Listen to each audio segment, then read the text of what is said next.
O voo.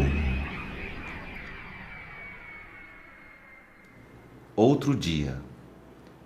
Percebeu-se acordado quando a xícara de café queimou a mão, depois a língua, depois a aura. Estava acordado? Queimaduras na aura. Teve medo de levantar os olhos e alcançar o ovo no horizonte da visão. Outra vez o medo. Queimadura da alma. Caio disse que ar-condicionado fura a aura. Se havia Caio, havia ovo. O ovo aparece espontâneo no ecrã do sonho acordado. Estarão todos ali ainda? Aquela mesma cena? Áquila clangha. Pássaro gritando fora da janela cega. Os cachorros, de qual vizinho? Latindo retilíneos e parecem dizer ovo, ovo, ovo, ovo, ovo, ovo. Ovo é Exu, farofa de ovo, ovo cozido.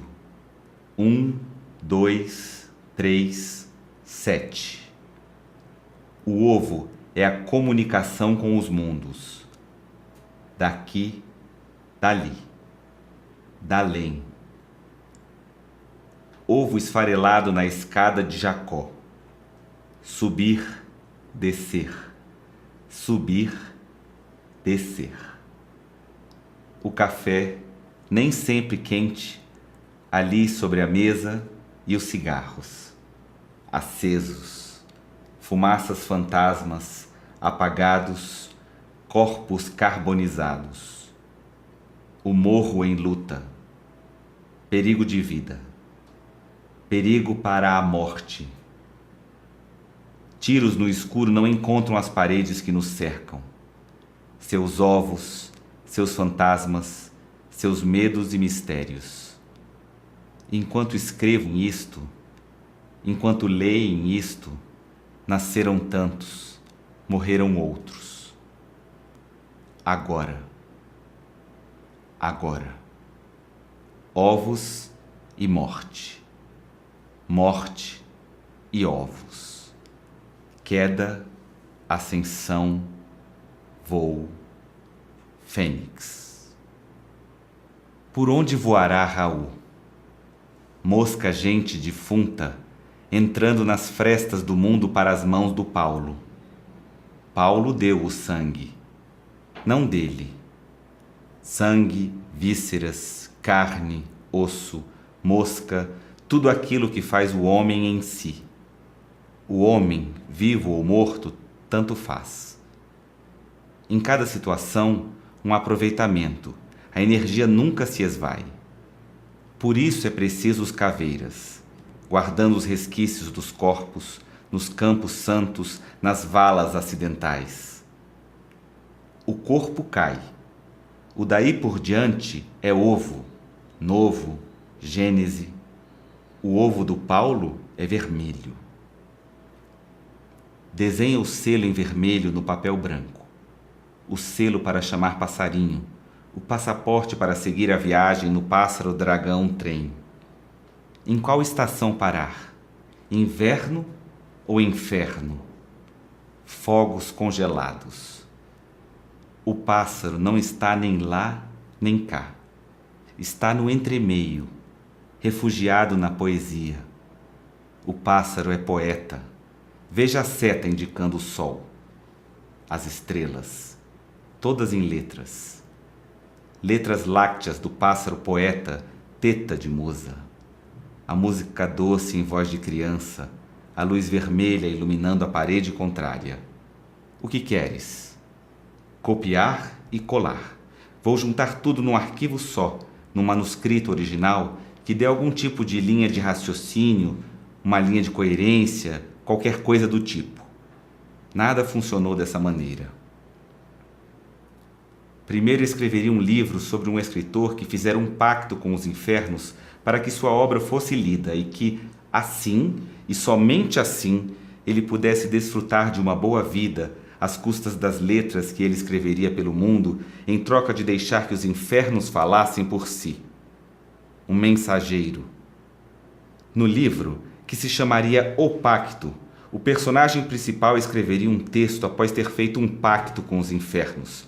E mesmo parecendo que eu estou falando a mesma coisa duas vezes, não é.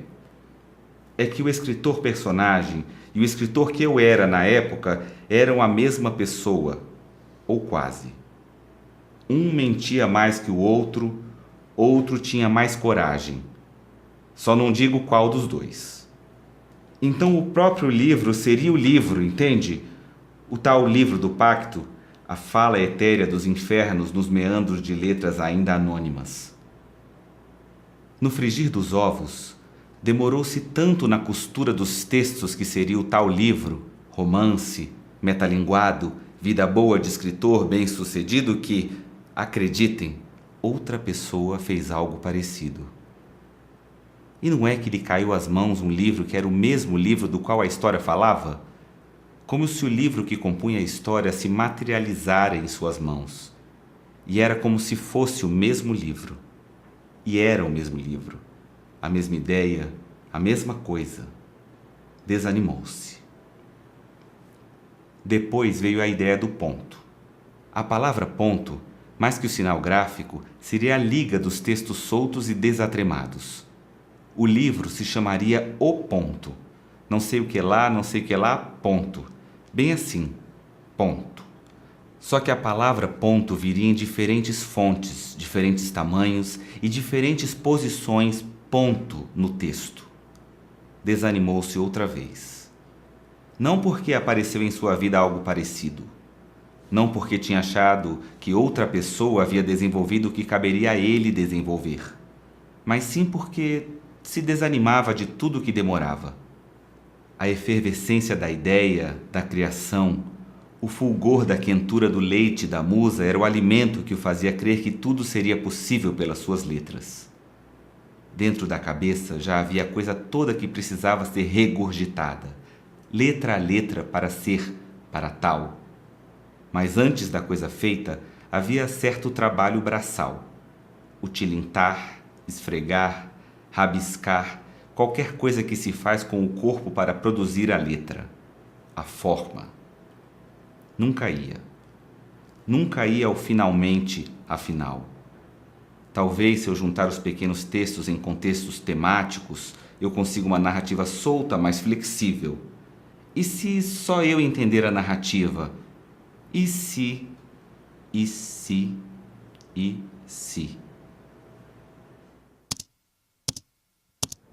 Percebeu por um instante que tinha atenção fora do ovo.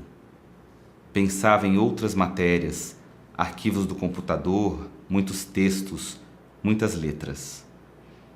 Não sentia mais fantasma algum.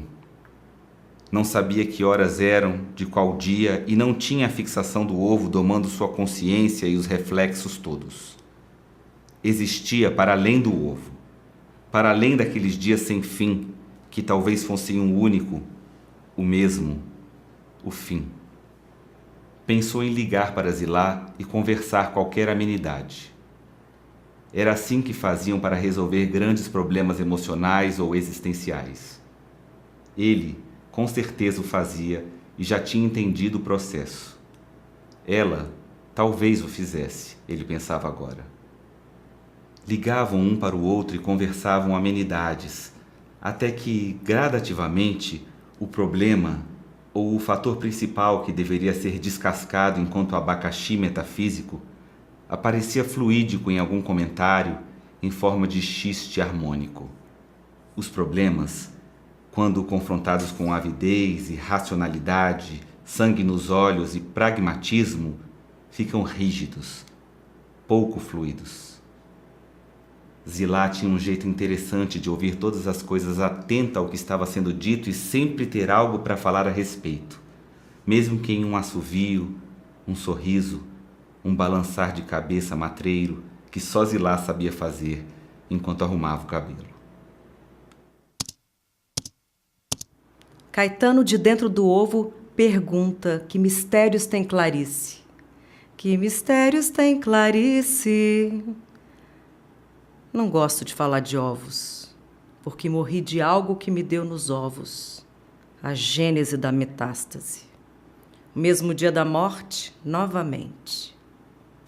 A mente desnuda na mesa de receber fantasmas e sustentar ovos e mistérios alheios.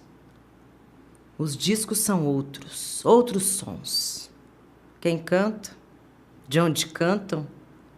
Quem é que coloca o dedo no botão de ligar o som? Quem preparou esse ovo, afinal? Quem disparou o ovo do mundo? Primeiro ovo. Quem ordenou que esse dia tivesse efeito em mim, de percebê-lo assim, sem fim, sem pé nem cabeça, além da minha e de outros poetas? A cabeça no ovo. Clarice aperta a mão, feito garra. Há algo de réptil em seu rosto, ancestralidade. Clarice conhece o ovo há mais de 3 milênios. De fato, entre todos na sala, vivos, mortos, entidades, é Clarice quem detém mais saber sobre o ovo. Concordaram todos. Caio explica que precisou fazer o ovo, pensar o ovo em fragmentos, fora do ovo, mas que não entendia o ovo e que morreu não entendendo e continua assim, morto, vivo, encantado. O ovo é a gênese do pássaro. Depois do encontro, da cantiga inicial, é preciso ser firme no propósito de pedir. Solicitar a voz verdadeira, aquela que tem a forma de letras e é a magia da inspiração. Essa voz, eventualmente, falará sobre ovos. Meus ovos são mais embaixo, resmunga Hilda.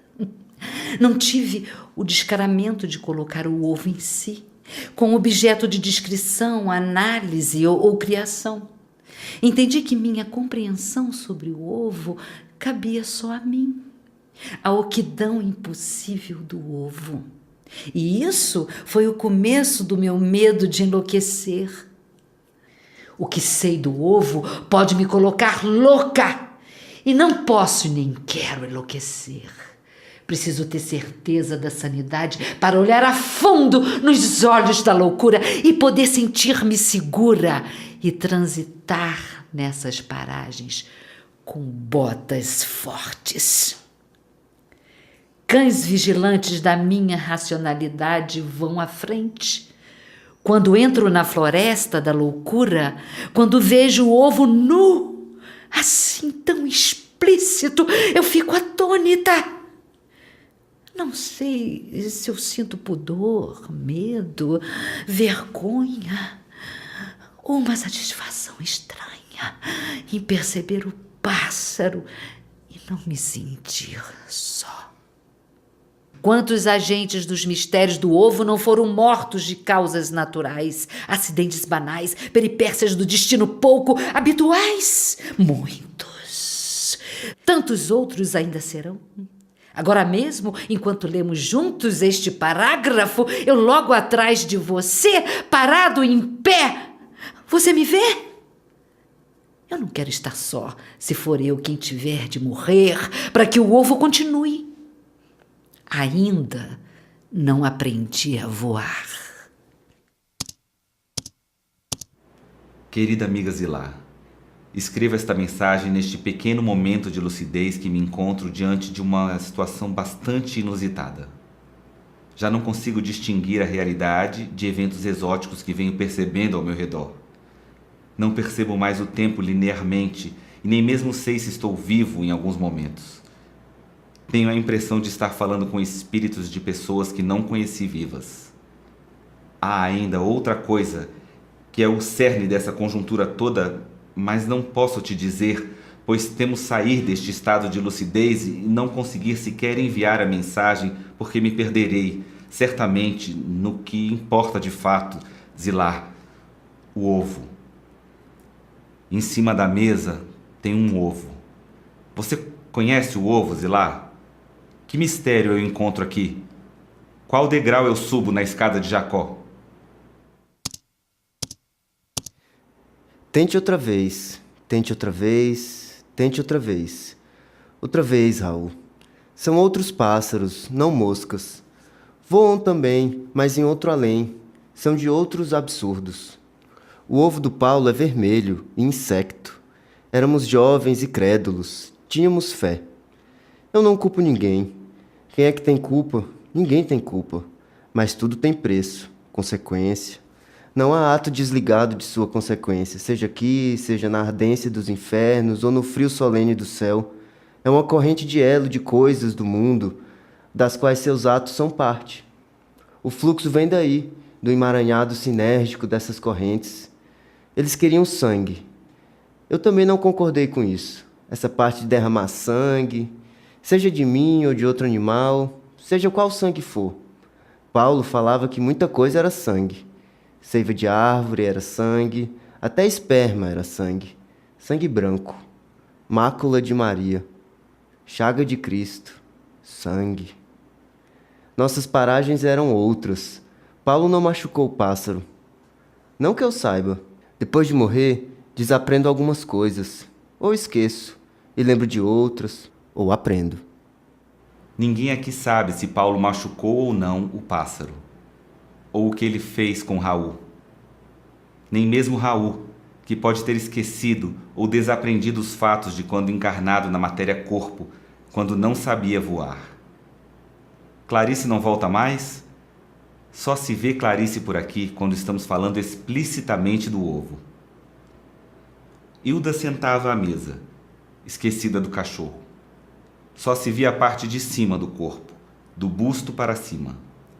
Cotovelo sobre o tampo da mesa, mãos cruzadas num mudra estranho, apertando o rosto. Hilda segurava a cabeça. Perder a cabeça significava ficar louca. Louca nunca ficaria. Caio dizia que o resto do corpo da Hilda não aparecia porque não estava ali. Era meio fantasma. Usara quase todo o plasma para trazer a cabeça intacta, as lembranças todas das 8 horas de leitura por dia, por vários anos ou vários anos. Escrever essas putarias era uma maneira de segurar a cabeça quando o corpo ainda era opaco. Uma espécie de esquiva freudiana. A libido não consumida poderia ser convertida em letras, em ideias de libido, em imagens mentais de sexo para além das possibilidades do corpo. Era uma maneira de evitar a neurose. Mas, bah, tu era muito neurótica mesmo. Não resolveu muito isso de escrever putaria como mecanismo de defesa da loucura. Tu sempre foste louca, Hildinha, sempre. O medo da loucura talvez te ajudou a não perder o discernimento geral, tipo se deslocar completamente da esfera da realidade. Embora tu tenha te distanciado, não? Criou um ambiente que se queria controlável na tua imaginação para que pudesse ser louca, sem muitos prejuízos, de olho nas consequências. Adoro tuas putarias, guria. Adoro. Adorava as minhas também. Gozadas, sangue branco. Por onde andará Clarice? Meio Hilda, Caio inteiro nu, Raul sobrevoando o ovo. Todos os fantasmas são um só, disse a voz anônima. Quero aproximar Clarice. Estará voando também? Sentou-se na pedra no leme, com seu coati disfarçado de cachorro, a galinha disfarçada de gaivota, a dor disfarçada de mar. Não gosto do lado de cá. Quisera eu ainda ter força nos dedos ou na voz, para poder botar letras no mundo, tão torrencialmente que as pessoas tropeçariam em palavras nas ruas e os carros ficariam imóveis, impedidos de se mover pelo manancial de letras da minha imaginação, atrapalavrando todos os caminhos. Seria uma contemplação imposta. Todos necessariamente teriam acesso às minhas palavras. E até meu câncer seria uma palavra, uma ideia, um quase fim. Minha cova rasa, profundamente decalcada por minhas letras de morte, palavras de 7 palmos e comunhão com a terra. Já não posso, porque morri em cova profunda, com câncer de hospital. Meus cachorros disfarçados, minha galinha, meu ovo, não me salvaram. Não há salvação para este tema. Não há salvação.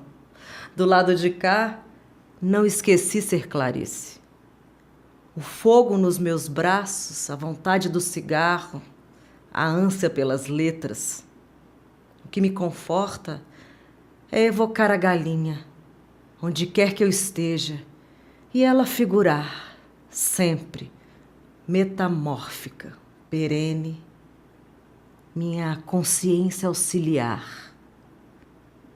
Clarice se transforma em uma folha de amendoeira. Fica eternamente caindo. Todas as folhas são a mesma folha.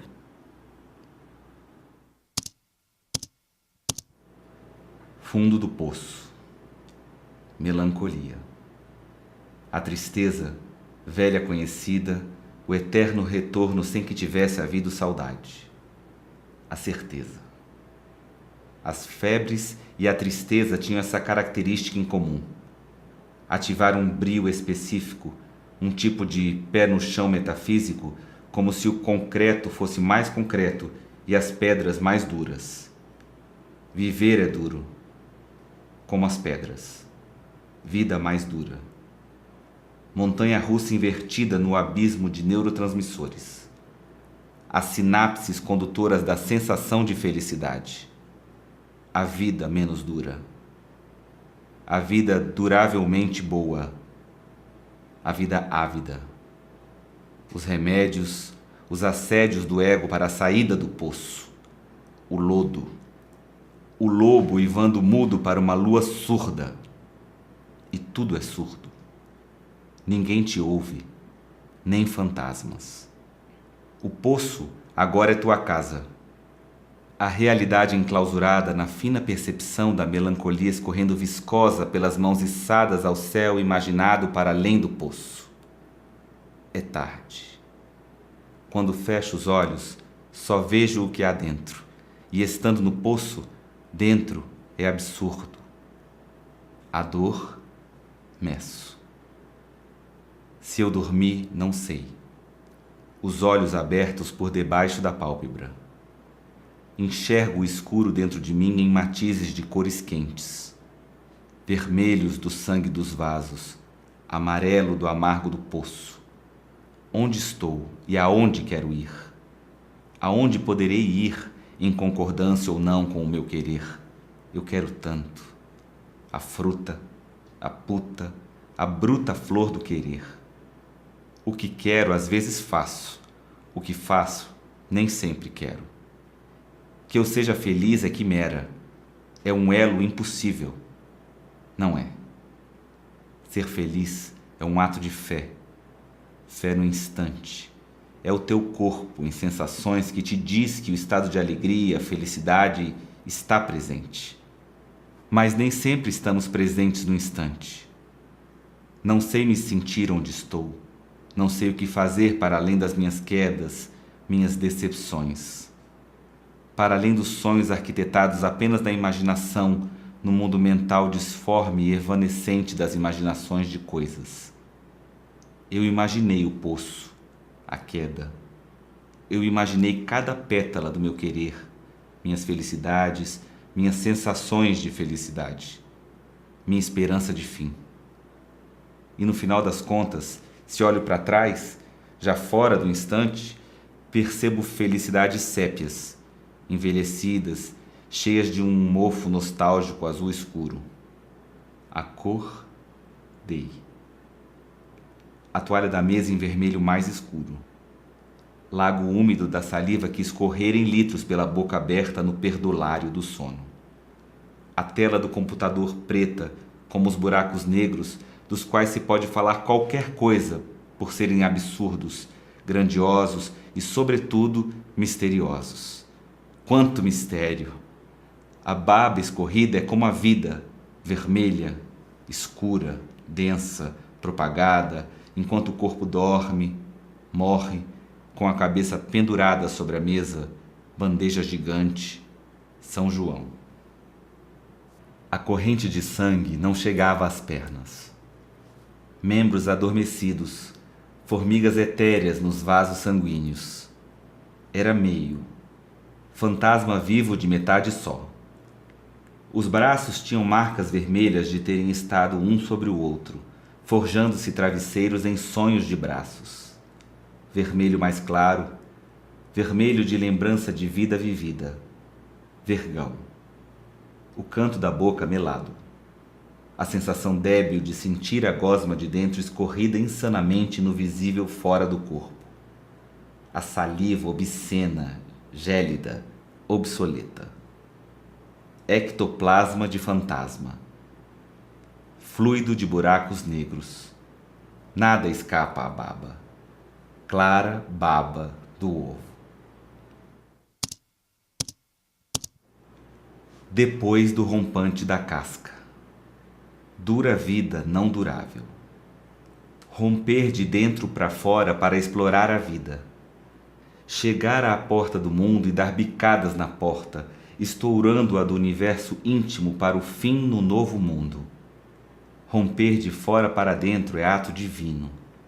A força vinda do exterior que poderia matar a vida dentro do ovo. Romper a casca. Entrar no mistério gelado e claro. Bárbaro ovo escorrendo mole, vida do pássaro abortado. O estranho no ninho, o ninho que é a casa do ovo. Ovo oco? Não. Pungente. Ruído espesso de lava do vulcão da vida. Escorre em minha boca o mistério lacrimal do ovo. O dedo dentro do ovo, melado de seiva de vida. O aglutinado de carbonato de potássio rompido pela vontade externa ao ovo. Vontade de Deus.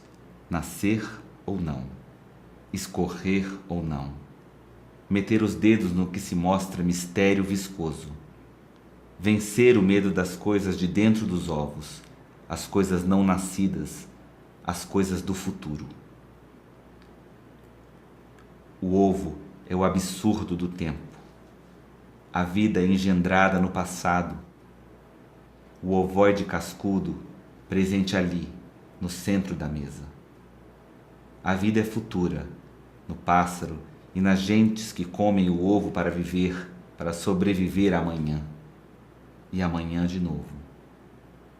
O movimento do dedo melado de ovo faz com que o buraco negro da tela se transforme novamente na sopa de letras de antes. Mais de 500 palavras, muito mais. O fundo do poço.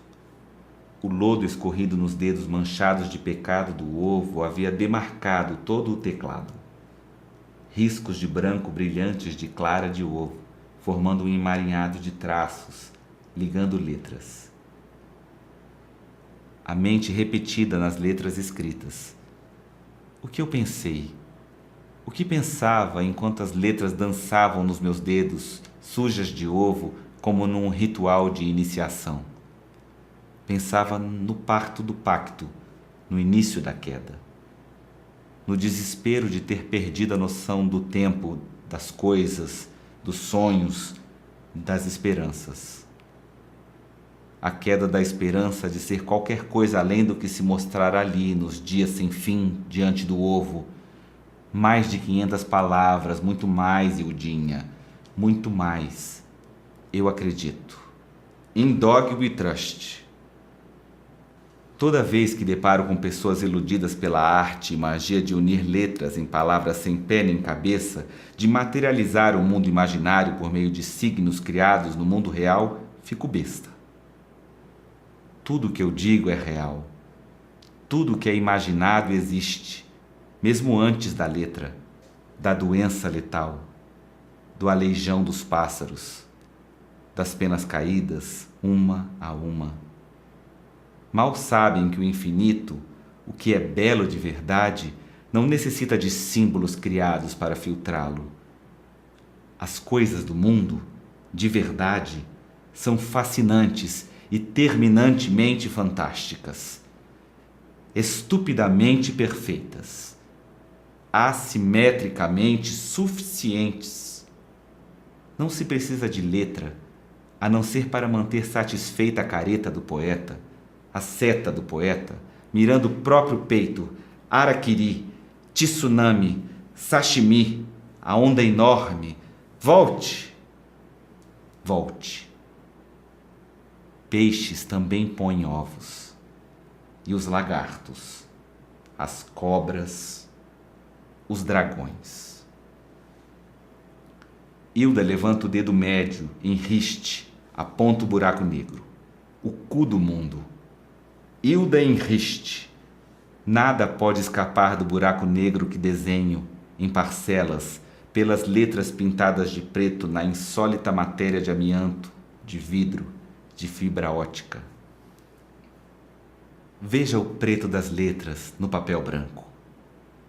É tudo mentira, é tudo fantasia, inventada para poderem olhar, mais atentos, mais despertos, as coisas do mundo sem os artífices do mundo. De olho cru, grita Hilda, de olho cru. Oi, Zilá. Escrevo para me desculpar pela mensagem anterior. Você não vai acreditar. Tomei um chá de ayahuasca. Depois te conto tudo. Fique tranquila, já estou bem. Acho que acabei de escrever um romance. Um conto grande. Escrevi um texto, isso. Um texto que começo a revisar agora. Te mando o manuscrito. Tem as manhas de ler? Um beijo estalado. Ei, Rô, o que há, rapaz? Anda fumando maconha estragada? Não entendi nada disso de ovos e dias sem fim, mas talvez entendi. Aquela parte do dia sem fim ou do fim sem dia. A parte do ovo não sei. Só sei que corri à geladeira e encontrei um único lá, bem disposto a entrar em mim. Comi-o, cozido. 5 minutos depois que a água começa a ferver. Gema dura, salzinho. Fiquei toda animada e fui andar no parque. Gosto de andar e me imaginar pelada. Qualquer dia desses, vou pelada e digo que estou vestida, mas que só os feios e burros conseguem ver as roupas. Sou uma rainha às avessas, pelada. Estou sem celular. Grava uma mensagem de voz para eu saber se você já está bem. Se liga, Jalover. Chá de quê? Ai, meus ovos. Leio tudo, xamã urbano. Manda. Apagou a vela. A cera derretida no entorno era como um gozo farto. Sangue preto. Os dedos manchados de tinta. Acrílica, à base de água. Sangue vermelho e preto. No papel A3, desenhou o selo do espírito e colocou ao lado da vela. Acrescentou ao desenho uma estrela de 5 pontas para dar proteção e outra de 6 pontas para facilitar a comunicação. Costela e costeletas de Salomão. Clavículas. Não tinha tempo, dinheiro ou paciência para todos os elementos e minúcias dos rituais. Talvez nem precisasse da vela, nem de selos, nem de estrelas. O fetiche dos objetos e dos rituais, os amuletos da fé, da existência cósmica mais consciente.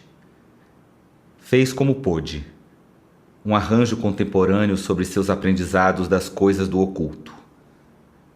Há mais de 1 ano assumiu ser bruxo, a quem interessasse poderia. Com 2 palavras certeiras dizia, sou bruxo. Só mudava mesmo o jeito que respondia ao restante da conversa após a confissão. Mas, afinal, o que significava ser bruxo? Não sabia exatamente, mas, na maioria das vezes, a resposta vinha redonda na sua perspectiva. A cada vez que precisava explicar, responder ou interagir sobre o fato de ser bruxo, aprendia mais sobre o ofício e ficando cada vez mais convencido que essa era a verdade desde sempre. Sempre fora bruxo, assim, com todas as letras, bruxo. Roberto dizia que era melhor, antes bruxo do que broxa. Roberto era bruxo. Talvez. Com certeza. O preço dele foi o Parkinson. Porra, essa história de preço, consequência, culpa, medo... Por que tudo tem que vir em torno dessa atmosfera? Não é verdade. Nada está envolto em atmosfera a não ser a sua própria. Você é quem vive o mundo. Não é tudo responsabilidade tua, mas não tem como fugir de você mesmo, de ser você mesmo e de ter as conclusões que você tem sobre o mundo pelo simples fato de que você é você. Você merece a consequência, o preço? Hilda diz que quem se sente culpado quer mesmo é ser castigado. Paga seu preço quem precisa do preço, porque a vida lhe custa muito. Eu não paguei preço algum, nem sinto culpa. A culpa é o ressaibo do Cristo. Olha, lá vai passando a procissão igual cobra pelo chão. Procissão para o dragão do Cristo. Lembrou que logo que aprendera a masturbação, o ato fálico feito com a própria mão, não podia se livrar da culpa pós-gozo. Apertava o pinto ainda melado de um sêmen imaturo, como se quisesse fazê-lo desaparecer pela culpa de estar certamente fazendo algo errado, experimentando prazer sem anuência de ninguém, escorrendo salivas, sangue. O Cristo pôde, por que não eu? Mesmo que compreendesse a culpa vinda da cruz, dos remorsos pelo homem morto, crucificado, o redentor dos pecados. Cada punheta era um prego a mais na cruz de matar Jesus. Qualquer iluminação de pecado tinha mais sabor. É claro que não era um hedonista despudorado, tinha lá seus códigos morais pensados. Gostava de pensar que era super-homem, habilitado a olhar de fora os valores, aceitá-los ou negá-los como significativos de sua etiqueta. Ética pequena, circunscrita. Mas, mesmo com toda essa possível consciência, não evitava a latência do mito crístico, incrustado na gênese de suas reflexões morais. Nas punhetas proibidas, no desejo, no desejo, no desejo. Culpa, ansiedade, desejo, frustração, tudo o combustível da montanha-russa da minha situação. Não pode, não pode, é pecado, não caia. Tinha lido 50 páginas e estava exausto. O texto escrito por ele era totalmente desconhecido e, ao mesmo tempo, familiar.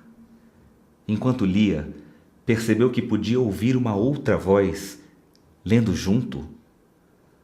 Uma premonição de voz que disparava a palavra centésimos de segundos antes dele, e era como se pronunciassem juntos.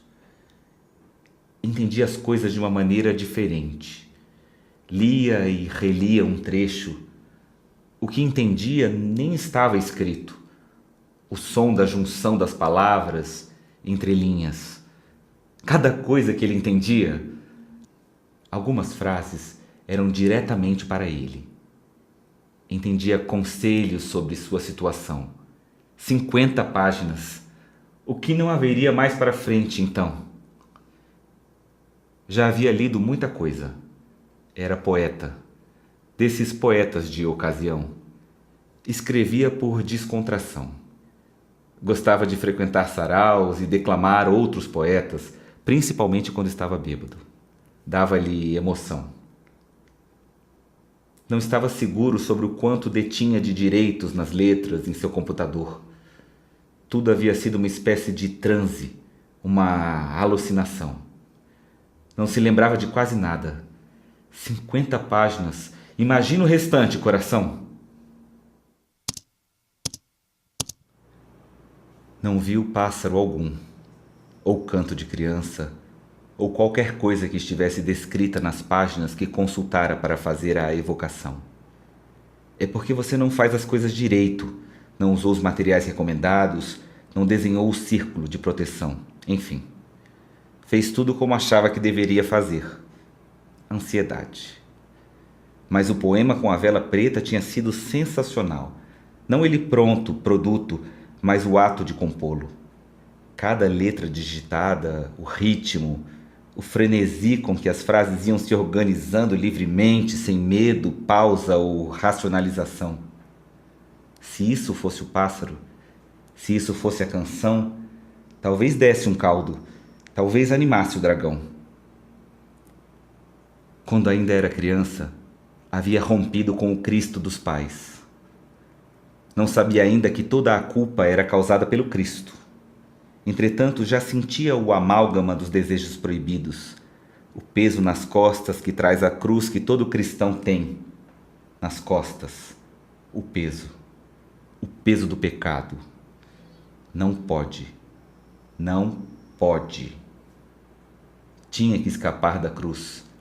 Não podia esperar a morte para ser feliz só depois, no céu da imaginação de gente com cruzes nas costas. Não pode. Não pode. Armou o coração com raiva e foi pelo lado contrário. Digam-me vocês quem são os inimigos de Jesus, a outra banda, a contraposição. Estou farto da hipocrisia e do controle dos amigos do Cristo, da culpa do fardo cristão. Quero seguir outro fluxo. Quero a contramão. Resolveu que ia fazer um pacto com o diabo, sem compreender que tinha escolhido o inimigo que o próprio Cristo lhe deu.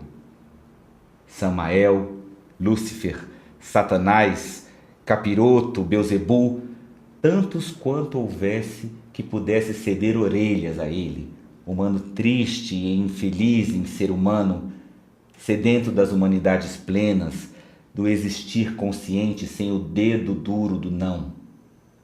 Pode? Pode, mas tem que ter sangue. Olha o Fausto, olha tudo. Sempre tem sangue na parada. Nem pensar. Não se pode querer curar algo, sanar algo com a dor. E me digam vocês, onde há sangue sem dor? A resposta veio no charco do chão. A ponta do dedão com uma unha lascada pingava um vermelho que, imediatamente ao alcançar o foco da percepção, deu a doer, retumbante. É o sangue, é o mangue, é o sangue.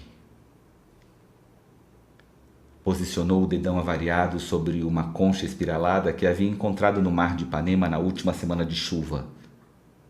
Mar bravio. Conchas fragmentadas de escutar som de mar. A Cunha. Quem lhe dera fora a irmã mais nova de Iemanjá. A concha, agora receptáculo de líquidos do homem, vermelha. Sangue. Mangue. Sangue. Pegou um palito de dentes. Dentes são ossos. O sangue era a tinta. O palito dos ossos era a pena. Escreveu: ofereço minha alma aos infernos, caso eu consiga ser um escritor respeitado, com boas ideias e livre. Que eu possa ter uma vida confortável e honesta, me valendo do mundo das letras. Não aceito a dor, sofrimento, qualquer culpa ou consequência. Nada de sangue além deste. E quem quer sua alma de cristão arrependido? Alma surrada, castigada pela culpa e pelo medo? Olhem vocês para os amigos do Cristo. Olhem os pastores ricos, profetas do Cristo. Olhem os semeadores da fé, cada vez mais ridículos, cada vez mais absurdos. A ninguém interessa a alma maltratada, sem brilho. Alma viva, reviva a alma, renasça. Ofereça um empréstimo que talvez interesse. Seja objetivo, isso não é uma prece. O dedão parara de sangrar. A ferida já escurecendo, sangue pisado, literalmente. Sangue dos pés. Das falanges, olha a concha, ainda há pré-letras líquidas na concha da sereia. Escreve. Ofereço minhas letras para serem palavras de transformação no mundo. Letras de reviver almas. Fim do sangue. Leu o papel atentamente. O coração bem disparado. Fora do quarto, ouvia o assovio do vento na veneziana da janela. O silêncio os escutava. Ele, o vento e os infernos, atentos ao papel. O dedo anestesiado pela iminência da coisa concreta. Leu o papel mais uma vez. Procurava talvez a pegadinha final, uma entrelinha mal escrita, qualquer coisa que o pusesse em maus lençóis no final do acordo. A culpa, o medo. O Cristo, chorando, coberto de sangue, pregado na cruz. Não havia mais sangue. Dedo seco. Sangue seco. Papel passado. Melhor ter certeza do acordo do instante e não deixar que perturbações de revisões futuras quebrassem a magia. Acendeu um cigarro e também ao papel. Fumaças. Pax tecum, pax tecum, pax tecum. Já era quase agosto. Precisava revelar o ovo, assim como ele lhe parecia depois de tanta orgia com imaginação de fantasmas. Eles ainda estavam ali? Ele mesmo estaria ali? Vivo, morto? Como era tudo aquilo? A queda era a morte, entendera. O ovo era o renascimento, a nova vida, de alma clara, límpida, como o ovo sem cerne. A gema era o cerne, a reserva de energia do embrião de coisa nova. Comida de pássaros com e sem asas. A dualidade na ingestão. Pode fazer bem ou mal, principalmente ao coração. Ah, coração leviano, coração leve de pano. Corpo e alma unificados na obsessão de amar algo ou alguém. Naqueles tempos, nada amava. Amava o ovo? Amava. Indubitavelmente. Mas quando pensava no amor ao ovo, entendia o egoísmo de querer o ovo como seu. Entender o próprio ovo. Talvez os agentes que se interessassem apenas pelo próprio ovo não sofreriam os problemas comuns aos agentes do ovo. Clarice, seja bem-vinda à nova casa, ao novo plano. Foi bom te ver por aqui, reconhecer que ainda estamos assim, soltos pelo ar, voando juntos enquanto durmo e acordando para poder te ver. Ou, quer dizer, não sei se durmo agora ou se estamos nos sonhos lúcidos do meu caderno de bruxo. Clarice, minha amiga, tenho tanto a lhe contar. Sobre os sonhos, principalmente. Clarice para no ar imediatamente. A ela só interessa fazer declarações sobre o ovo, ajudar no que for preciso. Está flutuando sobre uma bolha invisível, sentada. Diz-me que são gases de cloaca, refinados. Uma tecnologia que ela ajudava a desenvolver no astral. Ficam mais fáceis as viagens, dizia, e ainda era possível economizar energia plasmática no voo, contemplando a paisagem. Clarice olhando o mundo de cima, sentada na bolha de peidos de galinha manipulados no astral da minha imaginação. O que eu tinha para dizer já foi dito. Cheguei porque vi galinhas pregadas na porta de espelho. Adorei. As frangas. Caio é um girassol magrelo. As frangas. 7 galinhas à porta. Elas não têm reflexo no espelho. Clarice espera sentada que eu compreenda toda a cena que se impusera. Faltava a Hilda na nova configuração, e antes que eu pudesse escrever sobre sua falta, aparece. E olha que tinha sido a primeira, em forma de pássaros. Pássaros de nanquim, suspensos num papel branco, de mentira. Hilda vinha em página, e hieróglifos voadores. Tertúlia. Todos aqui. Quanto tempo, poetas! Pensei que não poderia evocá-los mais. Eu mesmo não sei como fazer para que estejam aqui, mas percebo imediatamente quando a conexão começa a se estruturar. Vejam quantas letras aconteceram, quantas mudanças consegui suportar. Comi o ovo todos os dias. Assim que o via, quando podia, devorei-os todos. E comendo o ovo, pude entender sobre o ovo, com vossa ajuda e olhos crus bem abertos. Estou grato. Hilda, pássaro proibida, já são mais de 16.000 palavras. 32 dias, se considerar as 500 palavras. Como faço a conta? Posso escrever 1.500 em um dia e ficar 2 de folga para pensar, para alimentar a alma? Ou o lance tem que ser diário, como treino, aprender a aprender? Hilda se ressente por ser, aparentemente, a consultora da disciplina. Caio diz que o texto está irado. Muito bom. Cheio de erros, mas bom. Tem que ler mais, viado. Sempre! Grita Hilda, já se esquecendo do aborrecimento anterior. 8 horas por dia de leitura. Não tem como errar. O tempo é você quem faz. Leia direito, sem ansiedade. Passeie nas letras e entrelinhas. Escute o pássaro alheio. Tem uísque? Não. Só café e cigarro. Tem uma cerveja escura, preta. Eu gosto, diz Clarice. É bom para o leite. Clarice apalpa o seio e um esguicho de leite sai de seu mamilo direto na cara de Caio. Eca! Socorro! 1, 2, 3, capivara de pau ou será cotia com os olhos de mal? Todos me olham em silêncio. É que eu não soube o que falar. Fechei os olhos e deixei sair qualquer coisa. O transe é íntimo. Eu também sou Deus, meus caros. Ontem eu vi um feixe de luz entrando pela janela e incidindo sobre as páginas que deixei impressas em cima da mesa.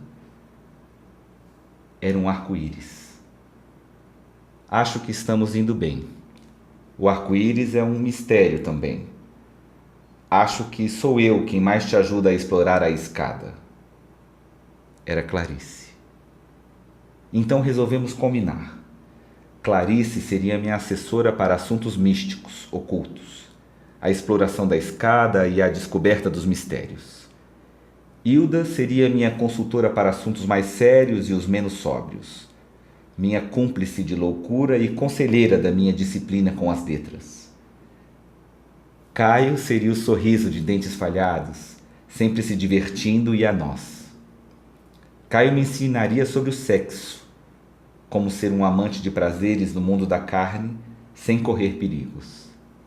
Caio me ajudaria a estar protegido contra as doenças do sexo, os sexos fatais. Caio queria mais, muito mais. Deseja o mesmo a mim. E sorri, dizendo que tudo bem. Pode ser. Ele espantaria os morcegos comigo. Mas eu não sou preservativo, hein, amigo? Cada um faz sua parte.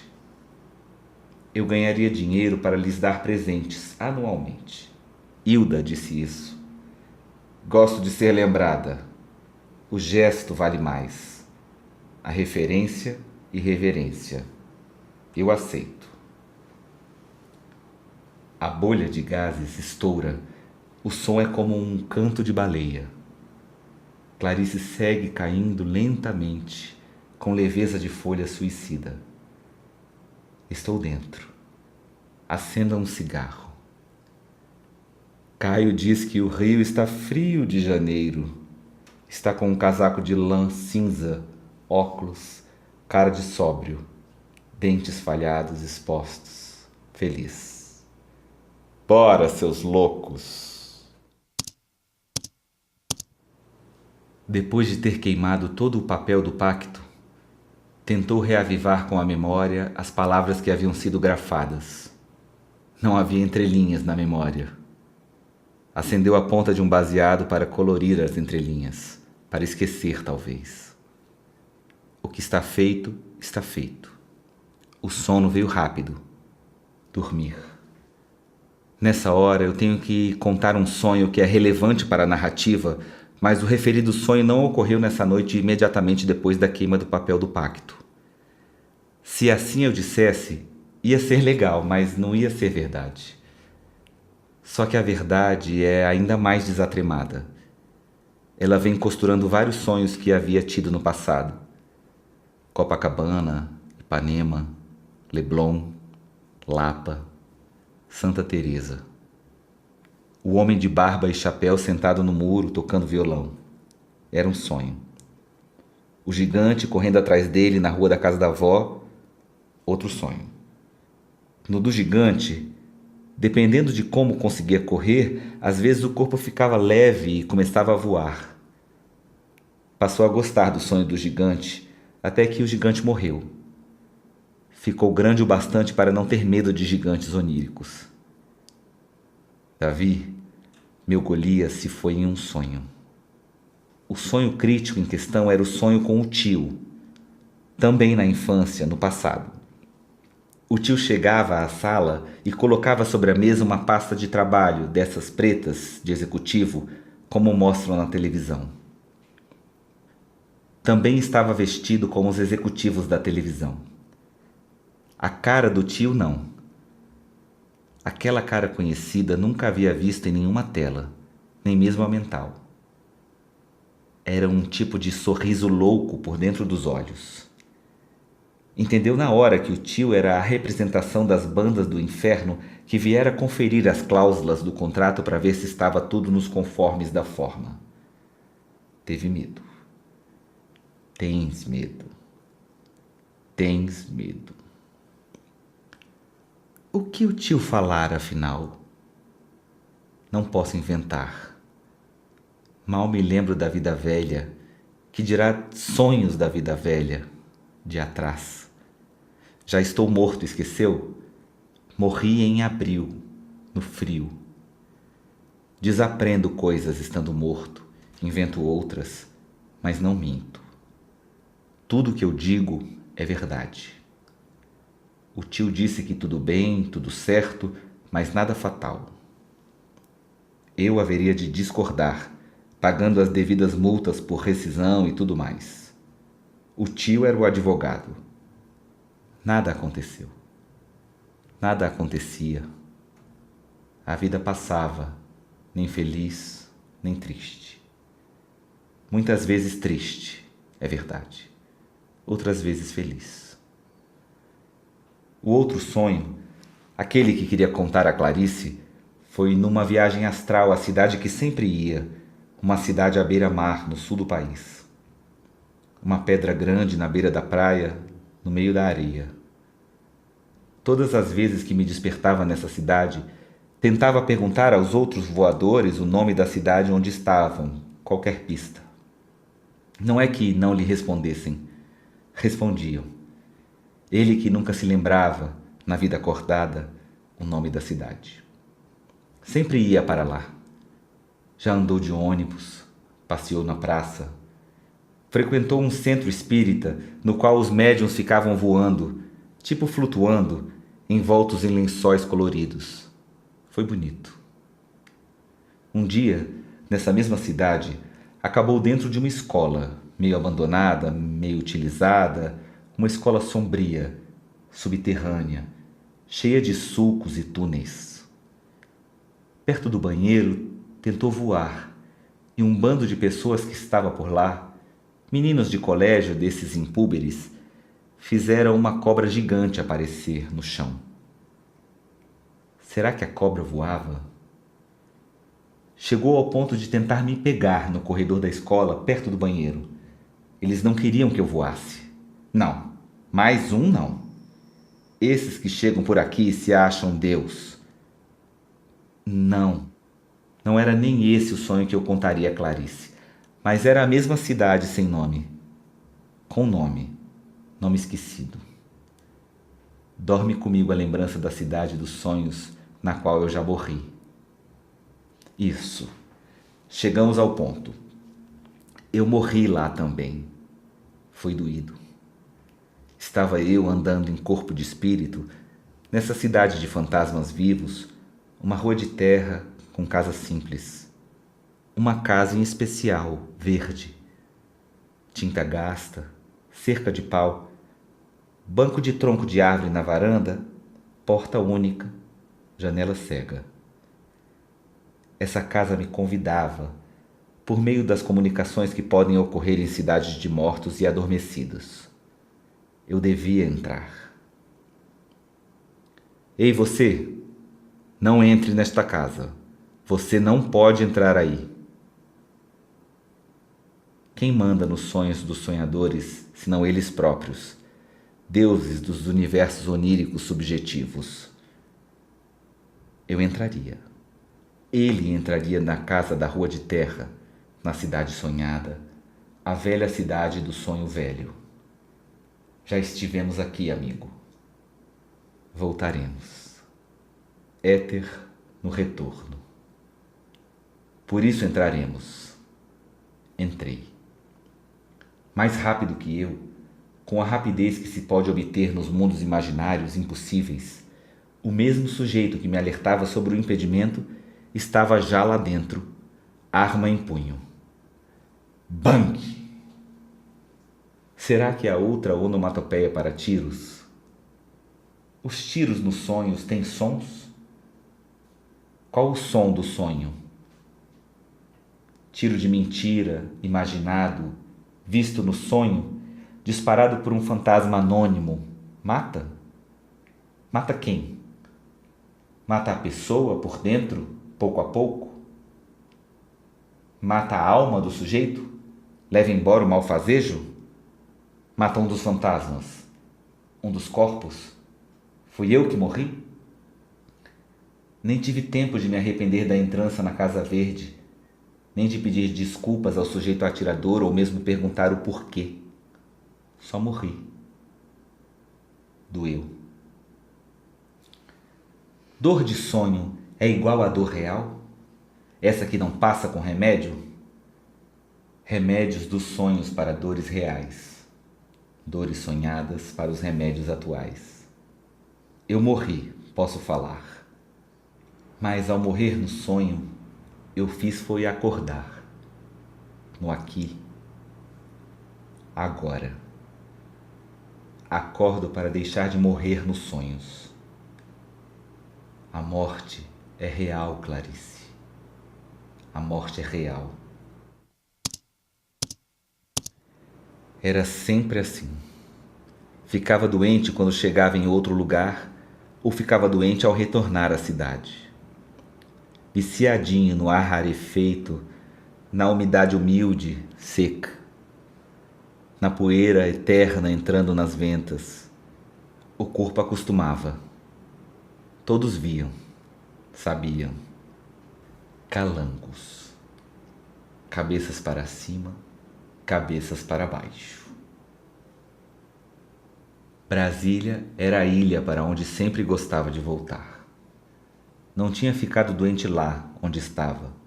Queira eu, Deus, Oxalá, qualquer coisa que eu não fique doente. Ô cidade bonita, esquisita. Ipês beijoqueiros serelepando a paisagem nas encostas das vias largas, beiradas de campos, céu e imensidão. Chego voando. Ainda não aprendi, mas paguei a passagem. Seguidores de Dumont, companhias de aviação. Em breve, nem assim vais voar. O dinheiro acabando, as contas chegando, os sonhos definhando. as entrevistas de emprego, mas quais empregos? É possível encontrar algo para fazer, ter tesão, prazer e receber o suficiente para não sofrer pela falta de amor, tesão, prazer? Esses ciclos. Todos se entregam, por que não você? As pessoas já casando, tendo filhos, arrimos de família, e você? Voando no céu, destino ao beleléu. Não. Brasília. Cidade cara, cidades caras. Cada uma mais que as outras. Paga-se por tudo. Quanto custa ser feliz? Os mendigos são felizes de graça? Acho que eu vi um deles sorrindo. Uma vez, eu também vi. Na verdade, era um cego mascando chicletes, despretensiosamente. Vi num sonho. Também quis te contar esse sonho porque gostei muito de você ter me contado todos aqueles sonhos. Sonho pode ser uma espécie de alimento. Anote isso. Anote no caderno dos sonhos. O meu caderno de sonhos se queimou no incêndio. Foi triste. Pensar nos sonhos queimados, passados. Nunca mais o vi. Muitas vezes sonho com labaredas. Sonhos carbonizados. Ninguém vai entender nada disso que você escreve. Vão te chamar de hermético. Caso tenha sorte, em algum círculo de usadores de palavras. Mas vão te achar mesmo maluco, despropositado. O que é isso, afinal? Um conto? Um ensaio? Um romance? Um texto? Um experimento? Um quê? Você nem me deixa falar? Fica colocando letras na minha boca? Não seria assim que eu criticaria o seu texto? Isso é de você para você mesmo. Eu acho o texto válido, tem alma. Mas nem quero dizer isso. Só quero falar mesmo dos sonhos. Coitadinho. Aquele no qual você morre é o meu preferido. Meu amigo, a vida é de mentira. Fala, véi. Lembra que nos falamos sobre tomar um chá de santo daime com alguém que soubesse fazer as paradas sem ser lance de igreja? Então, tá ligado do Córrego do Urubu? Depois do Varjão, núcleo rural? Tá chegando aí um xamã do Rio de Janeiro que vai fazer uma sessão de abertura criativa na beira da cachoeira. Pensei em você na hora. Você me disse daquela vez que gostava de fumar maconha e escrever poemas. Eu acho que pode levar um caderninho e tentar outras ervas. Eu vou. Vou saber mais informações e te digo. Só que provavelmente vou ter que confirmar o evento. Então, vê se vai poder ir e me avisa. É agora, primeira lua cheia de agosto, sexta-feira. Se cuida. Tô seco. Me salva. Passa aí pra gente combinar. Cadê você, rapaz? Quem te salva da falta daquilo que nem você sabe? Quem te salva de ti mesmo, do mundo? Quantas perguntas cabem neste livro, na sua vida livre, na imensidão do seu absurdo? Já é outra casa, outra morada, outra casca de ovo? Casa com escadas de madeira, escamas de peixe e ostras na caixa de água da latrina. O homem de barro ri surdamente no alto da escada, nos paus maiores, envergados sobre as costas do Jesus de gesso. Quanto peso! Quanto peso nas costas do Cristo e nas tuas. O uivo do cachorro louco, no mês de agosto, é a pergunta sem fim para o seu sim. Aceita. Aceita. Dói menos, rói Vênus, de gesso também, como Jesus. Pintadas com as tintas dos desesperos alheios. Estátuas da sua couraça muscular do caráter. Cristo, Biocristo, os panos esticados na madeira vestem a tua manjedoura, o local de dormir ou morrer depois do dia, do seu último dia, do último descaso de dias ovais. Tu nasces, renasces nas minhas palavras, Eu já morri. Tu ainda não. Bora, escreve tudo qual sai, assim, sem medo, sem pressa. Sem pressa não se erra nenhuma palavra. As gramáticas choram nas paredes de fora. Deixe-as lá. O dia em que eu comecei a falar com os fantasmas foi por acaso. Estava à mesa, sentado, com um ovo à minha frente e, de repente, tudo começou. Foi como se eu soubesse quem chamar, quando, como. A pedra é longe, meu caro. É distante o próximo dia da queda. Eu caí a primeira vez quando eu saí de dentro da minha mãe, quando rompi o lacre de dentro para fora, como fez o Cristo também, para ser homem, filho de Deus e homem. Cada um é Deus, filho de Deus, irmão do Cristo e de todos os outros. Quando eu nasci, irmão dos homens no mundo, eu caí. A água do útero é o céu possível do feto. Todos somos peixes, todos fomos peixes. O símbolo de Jesus é um peixe. Meu ascendente é peixes. Signos astrais, elementais. A pedra é elemento? Elementais das pedras. Pedras altas, montanhas. Aglutinação de poeiras ancestrais do mundo. Útero de qualquer coisa dentro da pedra. Montes uivantes, lobos sobre as pedras, alturas de se cair, alturas de se voar. Em nome de todos os santos, todos os homens, eu vou partir. Vou partir daqui das alturas, vou voar, vou cair. A queda do útero. Encarnar-me outra vez, homem, filho de Deus, meus irmãos.